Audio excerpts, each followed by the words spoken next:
The quietest person in the room is usually the most dangerous. And I say that from experience. I'm a pulmonary and critical care physician, and I've been in rooms where someone is coding on a bed, alarms going off, everyone talking at once. And the doctor who saves the patient isn't always the one shouting orders. Sometimes he's the one who stops, observes, and then moves with precision. But this story isn't about the ICU. This actually happened in a conference room. High stakes clinical meeting, senior physician, administrators, everyone with an opinion and zero interest in changing their mind. Voices overlapping, egos taking up more space than the chairs. And I sat there, quiet. Someone finally looked across the table at me. Doctor, you've been quiet this whole time. Don't you have anything to say?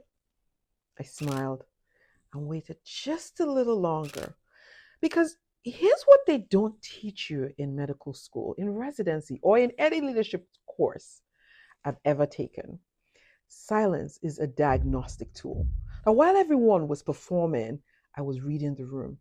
Who was confident versus who was just loud, whose argument had cracks they hadn't noticed yet, who was speaking from knowledge, and who was speaking from fear.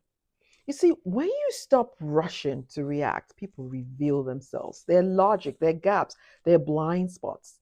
All of it surfaces if you're patient enough to watch. And by the time I spoke, I didn't need to argue. The truth was already sitting in the middle of the table.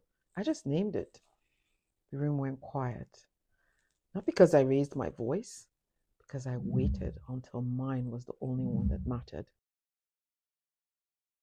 We live in a world that rewards the fast, the loud, the first to respond. Social media, medicine, business, everywhere. But speed is not the same as wisdom. And in critical care, I learned that the hard way. Rushing leads to errors, reacting leads to chaos. The best clinicians I've ever worked with share one trait: they pause before they act. That pause, that's not hesitation, that's intelligence operating in real time. Now, you see, I love AI. I use it in everyday life, in my practice, in my research, in my life. AI can analyze a chest x ray faster than I can. It flags abnormalities that I might miss on a tired Tuesday afternoon. I feel it makes me a better doctor. But even AI works best when the human guiding it knows how to pause, ask the right questions, and interpret what comes back with wisdom and context. The best prompt I found isn't always the fastest one. The best decision isn't always the first one. Now, whether you're working with AI or working with people, the skills of observation, of patience, of knowing when not